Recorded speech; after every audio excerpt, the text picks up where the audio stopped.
Now welcome to another edition of News from Naboo with Thor's Lightning Takes. And let's get right to the news. Taika Waititi.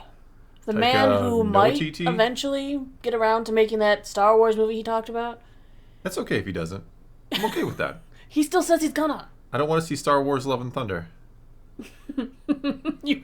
They'd make it like Luke and Leia Love and Thunder and just make all kinds of weird. No. No is right.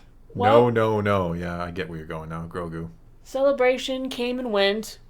We heard about 3 films definitely getting made. Wink, wink, nudge, nudge. Sure, Definitely happening. getting made. And not a word about Taika Waititi. But don't worry. He was out talking to people. Because that's what you do as a director. That's what he does just in general. He's that kind of guy. He's talking a lot. He kind of decided that he's going to do another movie before he does Star Wars. He's doing an adaptation of Kara and the Sun. I don't know anything about it. I've not read it. I know it was a book that came out a couple years ago, I think. Came out 2021, I think. I don't know much about the book, though, aside from that. But he's decided that's his next project. He's doing that. But don't worry. After that's done, totally back to Star Wars. Yeah, Star Wars is the most important thing to him, right? Mm-hmm. Yeah. That's the kind of director you want, right? Want to do some random book from 2 years ago instead of making a Star Wars film? You're hired. Mm-hmm. Look, he said he's excited and committed to do it next year. And look, no offense to Taika Waititi. I'm not a huge fan of his anymore, I would say, but Love and and Thunder do what he killed things for you. It really, really kid. It's like a dagger in the heart, direct. Not even from the behind. Because it was from the too heart, Taika Waititi. Yeah. So yeah, that's gonna take even longer now. Originally, we all thought he was gonna be the first one done with a movie, but then he wasn't even announced at Celebration as working on something. I mean, they're announcing, hey, in the next 6 years, we're gonna have 3 Star Wars movies, or 7 years, or something like that. Yeah. Nobody mentioned Taika Waititi, who's apparently in the writing process. Maybe nobody told him. He wasn't it's like doing a it anymore. Rian Johnson trilogy. I'm totally doing it, guys. Totes. Totally. After this coming. next thing I'm doing. Another interesting detail, there was a comment by Kathleen Kennedy in an interview with Variety where she said that Waititi is writing the script by himself as he doesn't like to have others involved in the creative process. So when they show her the script like they did with Damon Lindelof, they'll just be like, nah, pass. Thanks for all your time. We're good. I'm curious, does that mean that she came up to him and was like, hey, we're going to give you a writing buddy? And he's like, no, I work alone. Jeez. Specifically, her quote said, Taika is still working away. He's writing the script himself. He doesn't really want to bring others into that process, and I don't blame him. He has a very, very unique voice, so we want to protect that. That's what he's doing. But we're going to make that one day. What? We're going to make it one day. That Star Wars movie. Totally, one day. It's gonna okay. Make it. It's okay if we don't. We're good. I know, you're done. I'm just, like I said, Love and Thunder, I'm good. I know, you were very upset with Love and Thunder. I liked Ragnarok. Love and Thunder, it was Ragnarok, too extra sometimes. Yeah, it was Ragnarok on steroids. And not in a good way. No, it was Ragnarok on a drug trip. Yeah, on acid. There you go. Sorry, kids. Don't do acid. Or adults, either. Nobody. Who are Nobody you condoning acid to at this point is what I'm curious about. I don't know. I'm just tripped up by Love and Thunder. Ha ha ha. Sorry, everybody. So lame. But moving onward, we're going to move to the next thing and we're going to leave that behind. We're just going to kick some dirt over it and say it's done. Tony Gilroy says, don't anyone worry. Andor Season 2, the finale completed last week prior to the Writers Guild of America strike. We talked about the strike a little while ago on this channel. The strike is happening. It's active right now. He's looking around like, where are they? Where is it? Well, they're picketing somewhere right now. Yes, not our house. They're actually picketing a whole bunch of locations. Multiple Netflix headquarters, Fox, Disney, Paramount, Peacock. There's a whole list, Sony, of studios that are being picketed because of the writer's strike because they could not come to an agreement, which is very sad. Yeah, it is sad. I was hoping more of their demands would get met. Except for late night talk shows are off the air now, I think. So. They're the first ones that get hit by a writer's strike. I mean, they have to find non-guild writers to write for them or something, or write themselves. I don't know. But they're out of luck. They're the first people who will take the hit. The next hit will come to regular network TV that they usually write the season a few months before it goes on. What about like soap operas? Aren't they kind of they can get hit with that too. Disney, we've already talked about, kind of did a little forethinking and was doing things far enough in advance so that they could kind of shelter the blow of a writer's strike. They can outlast, which sounds horrible because they should just come to an agreement. But they should, yeah.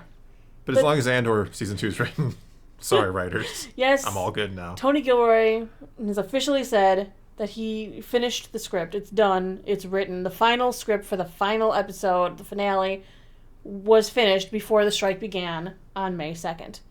Excellent. Here's what he said. He said, 2 days ago, not because of the strike, but because our thing rhymed with the strike, I finished the last script of the 24 we started 3.5 years ago. It'll be 5 years by the time we're done to finish. It's kind of crazy to think how long the process really is. 2 seasons took them 5 years. Yeah. They also had all the COVID stuff, though, too. Yeah. You can't forget that. Just think they were going to do 5 seasons initially. Mm-hmm. What a shame they're not. So Gilroy has finished. He finished touch-ups to the last of the scripts that they are recording, which means that it should not have any impact on the season 2 schedule. Hooray! Good. Yes. I mean, Gilroy and Diego Luna have spoken extensively on set because there are real-time script edits and rewrites that do happen. Is that legal? But he's trying to cover his bases. You've already talked about this extensively. I'm not doing it for you. Sorry, not today.